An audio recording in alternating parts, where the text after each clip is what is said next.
Hi everyone, it's Plastic EP with Spencer Drate and Judith Salavetz. How are we today on Interviews Down Under? We got a very special guest. Take it away, Spencer. Incredible interview today in our Designing for Music series. You got to watch this because it's like a master class in design in music packaging. His name is Steve Byram. I've known him for years, one of the great designers, and we're really happy to have him on. And let's get into it. I want to also say that my co-host partners, Plastic EP, has interviewed many, many famous music people. My partner, Judith Salavetz, we are in the Rock and Roll Hall of Fame archives, MoMA, AIGA, and Lou Reed NYPL collections, and been in many museum shows. Anyway, let's get into it. Steve, why don't you tell us a little bio before we get into the packaging? All right. I grew up in Oakland, California in the late 60s. Well, actually, it was born in 52, so I grew up during the 60s, which was very good because I got exposed to all kinds of interesting artwork. There was a whole bunch of people doing posters out there then for the Family Dog and the Fillmore and all that kind of stuff. And my little 15-year-old brain was really impressed. So between that and comic books and cartoons, and all the music that I listened to, I wanted to design record covers because, they were cool back then. I mean, they still are, but there's not as many of them.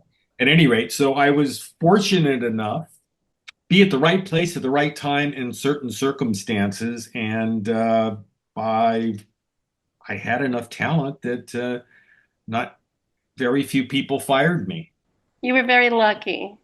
One of the few times I ever got fired, I was working for this. It was the first job I got in New York City, and I was working for this guy, A.B. Sussman, who was an art director at Atlantic Records at the time and started his own agency with two other guys.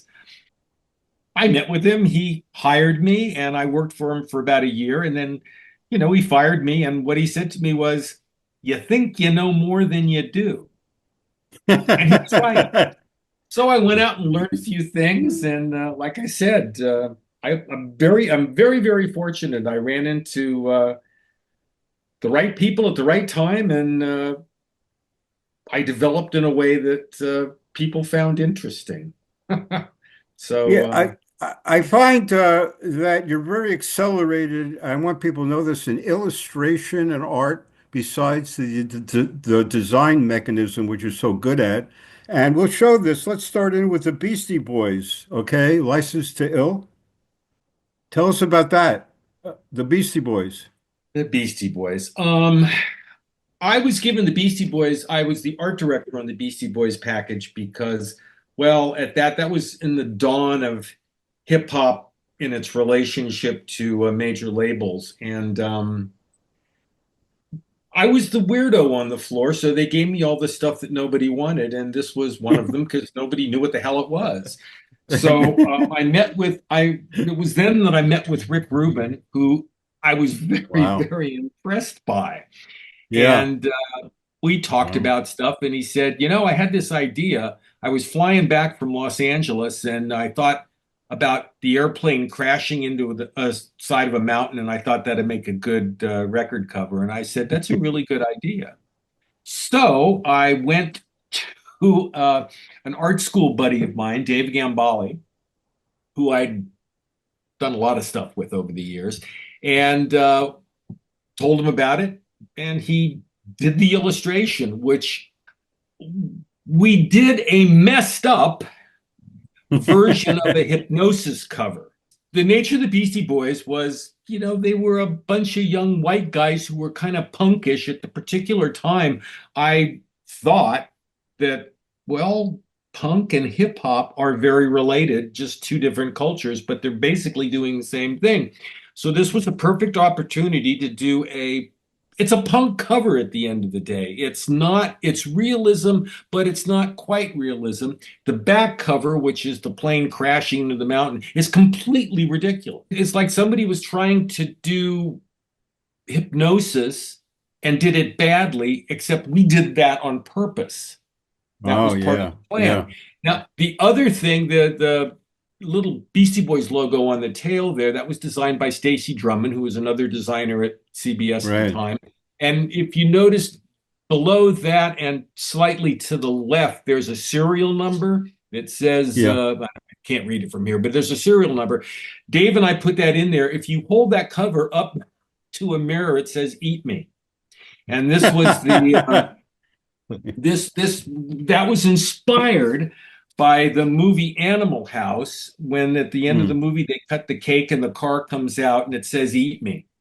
Right. So we figured, that was a subliminal message for all the kids to get stoned and read. So Right. there you go. It's very fascinating what you're saying, because that reminds me of the Sergeant Pepper album. If you get the drum and you put a mirror there, it says "I who die." So I'm just saying, it's very hard to do. And I don't know if you know that, but that's true. Do it on the I Sergeant didn't know Pepper that. drum, says "I who die." Oh, Wow. that's interesting. I didn't know that, but I was familiar with them when it was the late 60s, all this stuff about Paul McCartney dying and all the clues on the various packages and the license plate on Abbey Road that said 28 if and all this kind of stuff. So we were very conscious of all that stuff. And I just thought, we'll put something stupid in there for for people to find and crack up. Let's go into our next one. We got a long list here. Slayer, Rain Yes. in Blood. Yeah, tell us about that. Okay. That was the next thing I did after the Beastie Boys, because Rick was the producer of the record. And he didn't really have an idea for it, but at the particular time I had met this illustrator named Lawrence Carroll, and I really liked his work. And it was messed up like this. It was kind of collage, kind of drawn. And I wanted to do something that was kind of an update on Hieronymus Bosch. And Larry, I'll call him Larry because that's how I knew him. At any rate, he was a perfect dude for it, right? So he does this thing, and Rick loved it. And the funny thing is the band didn't particularly, because at the particular time, and this is part of the reason that I did it, that wasn't like a heavy metal cover. In like 1986, heavy metal covers, had women on them or some kind of airbrushed crap or that kind of stuff. So, but Rick really liked it. So he kind of made him take it. Now, the record didn't come out on CBS because they had problems with a lyric to one of the songs on the record. And they didn't particularly appreciate the cover either, because there was all kinds of, Catholic Church references in there that Larry put in. So Rick took the record and went to Geffen, and it got released on, I think, Elektra, because that was all part of Warner's at the time. So the record came out. It was a big hit record for them. It did very well.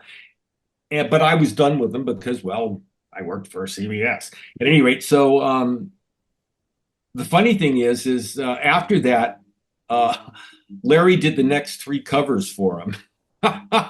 So I guess they got a good response. So, and so he did. It was, let's see, the other ones were, I think,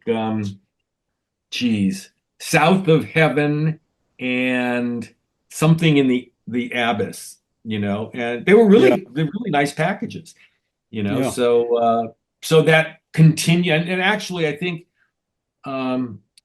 Larry passed away in 2013, 2018, something like that. At any rate, he did a few other covers. He did one that was called Jesus Illusion. That's really nice. It's a really nice piece of art. So anyway, yeah. So There you go. next cover, Slam and Watusi's. Now I'm familiar with this because it's in a number of books. One is the 100 Best Album Cover book with by Storm Thorgerson, of great album covers. And I love that book because my Fear of Music with Talking Heads is in there. But anyway, tell us about, it's a gorgeous cover, Slam and Watusi's Kings of Noise. I did the Watusi's first record cover, and it was just kind of, I had to fool around with. It was another record that nobody gave a damn about or understood. And I just fooled around with some pictures. It was nothing to speak of. So it didn't sell bad, so they got to do another record. So the sax player for the band, a guy named Frank Raven, knew Tim Byrne, and I'd been doing stuff for Tim Byrne and artwork, and he says, "Man, could you do me something like you do for a Tim Byrne cover?" And I was more than happy to do so. So I did that, and I was a king. It's a collage. It's pretty big. I actually sent the art. Frank has the artwork. I sent it off to him because he liked it, and I appreciated the fact that he asked for me to do it. So I did that, and there it is. Yeah, it's a beautiful piece. The Django Bates. Tim Byrne, after leaving a label called JMT, and this is the early 90s, started his own label called Screw Gun.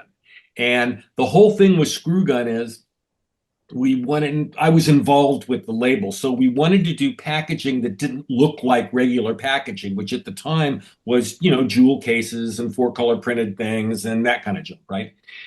So we found this guy, we stumbled across this guy in Chicago named John Upchurch, who was in a band called Rachel's. He was also a printer, had his own little print shop and did letterpress printing. So we talked and all this kind of stuff. So we decided that John was going to print, there was 11 cardboard Screw Gun covers, I believe. And John printed them all. And this, I think, was maybe the 4th or 5th. And John and I had started to fool around with things. It was the first one where we used color on. Everything else was black and white. So John said to me, he says, for the front cover, I can print a transparent wash of white over it, and then we'll print on top of that. And I said, yeah, that sounds good. So he did. The front cover art was done by Tim's sister, Betsy, and it's a drawing that I reduced to lines so we could letterpress print it. The back is, I was fooling around with this thing that was an Illustrator at the time that would allow you to do 3-dimensional stuff. And I just kind of got carried away. And then I just kind of edited it down to that. So it's, to tell you the truth, when I was doing that, Radiohead didn't have a character that looked like that, but they had a little character at the time that I thought was really cool. And so it was me trying to make a little cool character, but this one had a pointy nose and a couple of ears. Hard Sell. This was a lot of these packages are either Tim Byrne records or bands that Tim Byrne was in. Tim and I, we met when I was at CBS, and we've done stuff together for almost 40 years. At any rate, the cover picture was done by a photographer that I've worked with quite a bit named Robert Lewis. In fact, he did the front and the back. The front was a thing that he'd found, a house that he found in New Jersey. We didn't set this up. Somebody had this junk in front of the house, right? And it was around, when he shot it, it was around and the record came out in the around the first Gulf War kind of thing. So somebody made a little display out in front of their house with Jesus and a soldier and a pig and a cow. And it was too good, The name of the record was Fane. So I figured that was those are all plastic pieces? Yeah, they're all plastic things you can put on your lawn.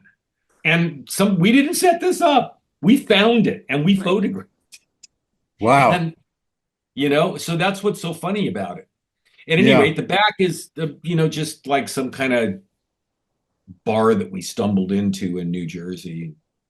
Robert thought it was funny, especially with Robert's from Texas, so he was very amused by the deer heads on the wall. So we shot it, and I interrupted it with white things so I could put in type. Very nice. Next cover, Junk Magic, Compass Confusion. Yes. All right. This is a record by a guy named Craig Taborn, and he's a part of the Tim Byrne gang. At any rate, he did a record that he called Junk Magic 5 or 6 years before, and he called me up and says, I'm going to make another one, but I want to I don't want it to be Craig Taborn. I want the band name to be Junk Magic. The flowers on the front and on the other panel, the front cover's up there in the top right. The back cover's next to it, and then the third, when you open it, is there. Those are vintage postcards from Los Angeles that Tom Rochon, another great designer, had sent to me. doing when I was doing comps for a Brian Wilson record. So I had we had the rights to them all. So he had sent me a big drive of them. So I had them laying around, and I thought, junk magic. That's the California state flower, which is the poppy. It's not an opium poppy, but it's still a poppy. So I used that for the cover. Oh, it's beautiful. Big Satan. When I was an art director in the music business, you would do a package, especially a CD, and the marketing people would put stickers all over it, pointing out hit songs or that the band was this, that, or the other thing. And sometimes they got so big and obnoxious that it would just kind of totally destroy, the record, the design of the record cover, right? So I was always threatening, half jokingly, someday I'm going to do a sticker so big that it's going to cover up all the artwork. So I was doing a record for Tim's band, Big Satan, and it was put out on a label named Thirsty Ear. I knew the people involved, so I designed the name of the band. That's a sticker on the front of the jewel case, right? Big Satan, blah, blah, blah. You take the booklet out underneath it, and you get the surprise of seeing a dog with its head in a lifesaver, which is kind of a spin on, the name of the record is Big Satan, Souls Saved Here, Hear. So that was a friend's dog that we threw some meat in the middle of a lifesaver, and he went for it, and we took the picture. And then there's a second Big Satan, right? After that. That was the next record that came out the next year. This was a live record. The one before it was studio, and this was a live record. So the name of the record was Live Incognito. So because I could do it, I decided I'd try to make the type as illegible as possible or hard to read. The good thing about doing work for avant-garde jazz musicians is the people that buy the records are into this kind of stuff. They don't mind that they can't figure out what anything says. If you look at the back cover, I've completely jumbled all the tracks. You can't really, they're all listed correctly inside the package, but on the back track listing, it doesn't make any sense. Wow. And if you got the right client, he'll let you do that. There I go. I did the illustrations. It was a combination of drawings and Photoshop, and I'm very multimedia when I do stuff. Yeah, I noticed that. Tim Baru, the next one. Tim Baru, Hank, and blah, blah, blah.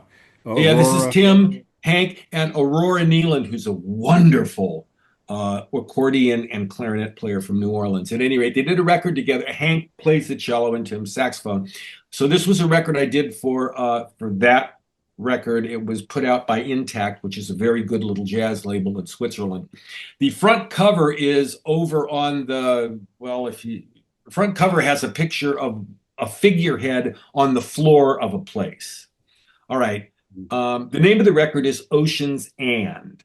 One of my favorite restaurants in California was a place called Spenger's Fish Grotto, and Robert called me and said, hey, they've shut the place down. He lives out in California now. So I said, oh, geez. So anyway, he went over there and he shot that picture a few years ago just to show me that it was being shut down and all that stuff. And I think it's a great picture. That's when you come into the restaurant, you see the maitre d' and all that kind of stuff there. And that figurehead was like a decoration on the wall. They had a lot of them. So this is laying there, and I thought, wow, Ocean's End, that'd be really great. It's kind of like a ship come apart, and the figurehead's laying on the floor. Perfect place to use the picture. So that became the cover. The back was a collage I put together of various things. The booklet, front and back, which is to the right of the disc, those are photographs that Tim Byrne took. Tim's not a bad photographer, and I use his work all the time. The pictures underneath the disc and around the disc there are pictures that I took in California sometime in the 70s when there was a partial lunar eclipse, and I'd gone to this little observatory just to dig it, So I'd taken those pictures and I had them around. The whole thing about it was Ocean's End. I was thinking of, okay, ocean, water, ocean, space, And that's as much of a concept as I can think of. Ingrid Lewis Rock. Okay, Ingrid Lubach, she's a saxophone player. This is on whatchamacallit, Intact. The front cover, I took the picture of those. It's called Monochromes. That's the name of the record. I took the picture out in my backyard of those plants, and then I actually took a couple pictures of the same plant and put them back together. Same thing with the back cover, which is those two leaves. I can't tell you why I wanted flowers, but it just looks nice. The other stuff was just Photoshop sludge that I put together. I tend to like to do that. At any rate, so there you go. Oh, the orange panel that's over there to the far right, that was a picture of the band in the recording studio that I completely and utterly stepped on. But if you look close enough at it, you can see the figures in there in front of the microphone. See, you work for the right people, and they'll let you do messed up stuff to them, and it's really nice. Oh, that's great. Yeah, I love that one. Judith and I love that. I mean, working with labels that let you do what you want, you know what that's about, Steve. That's the greatest creative energy you could have. Oh yeah, you don't make any money. I never made a lot of money off it, but I didn't give a damn. I was more interested in doing the work. Well, Welcome to the club. Welcome to the club. No, that's right it. here. You know, I mean, it's like art. Starving artist. It's a true thing, but I don't know. It depends on what you want. I've gotten by, and that's at the end of the day is all that counts. Yeah, let's go into the next. Let's go into the next cover. Yeah, Tim Burn. let's go to the next one. It's Tim Byrne and Burn. Formanek Parlor Games. This is Yes. a reissue of the live record. I had absolutely positively no budget on this. The back cover is two pictures of Tim's that I put together. The front cover is a picture I had my wife took. She'd cut up a pineapple, and she had all the leftovers, discard things in a bowl, and I went by it and looked at it. I said, oh man, that's really cool. So I had her get her iPhone out, and she took a picture of it and sent it to me, and then I adjusted it, and so that became the front cover. The little strip on the side is just this more Photoshop sludge that I made because it looked good over there, and so it's a pineapple. Everybody accused it of being either corn or a banana, but it's not a banana, obviously. Oh. This Greg is very new. Greg Barlow. Greg Belial Chi. He's a very fine young guitar player. This is so recent that it hasn't even been printed yet. So what you're seeing is my, well, it's done, but I mean, you're seeing all the files, but it doesn't exist yet. The name of the record is Slow Crawl. Gorgeous. And so I thought I had some of these pictures of old anatomy and that kind of. In fact, I have a lot of old stuff. At any rate, I had these anatomy pictures, and I thought, wow, Slow Crawl, yeah, it'd be really nice to do a circulatory system. And if you look, I can't see it from the distance. If you look close at the way I did the type, it runs on. It was kind of inspired by crawls that you see going on, the news and stuff like that at the bottom of the screen. So I altered, all these drawings are altered. I didn't use them out of the box. I messed with that, and I added things that aren't atomically correct, like there's extra arteries and all kinds of stuff going on there, because I wanted the figure to look nice, right? Yeah. So that's that. The back cover is I actually put two things together. I put two right-hand things together and then, cleaned it up a little bit. There's no guns in the holster. However, and this is like really obscure, I don't even think anybody in their right mind would know about this. If you look at above the holsters, there is two red dots and a green dot on the other side. Marcel Duchamp did a piece back in the day called Pharmacy. And it was a picture from a calendar that a pharmacy would give out every year to their customers. And it was a really kind of like bad landscape drawings, some trees and stuff. And what he did was he added a dot of red paint on one side of the horizon and green paint on the other side. So I really thought that was great. So that's my homage to Marcel Duchamp. Oh, great. The next one, Thumbscrew. Ah, okay. This was for Mike for well, it's a band. Thumbscrew's a band with Mike Formanak and Mary Halverston. The artwork, the paintings front and back are done by a really fine illustrator named Warren Lynn.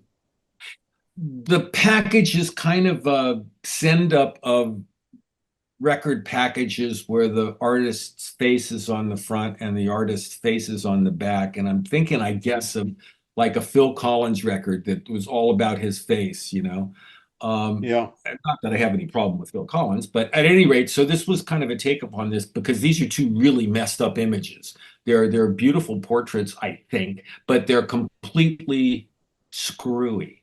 And I was able to work the type around. If you notice the little white things that the type is in has little graphic drips coming down, and that's works with the way I did the track listing on the back because that's kind of like dripping. So I guess I would call this portraits of two beings crying, which has something to do for me with never is enough. Yeah. Anyway. Tim Byrne and a number of other artists. Yikes. Yeah, this is Tim Byrne, Tom Rainey, and Greg Belisle. It's called Yikes. It's a really good record. The cover image, that red square, is a picture of a wall socket that burned out in Tim's house, taken by his wife Sarah. And Tim sends me stuff all the time when it happens, and he sent me that, and I said, "Oh man, that's really a cool image." So I made it into a cover.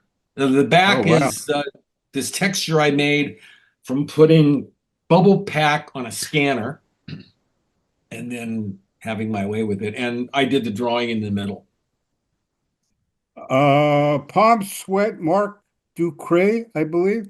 Yeah, Palm Sweat. Mark Ducre plays the music of Tim Byrne. That was the title of the record. And I thought, that's ridiculous. I'm not going to put that on the cover. So I came up with PSMD, PTM,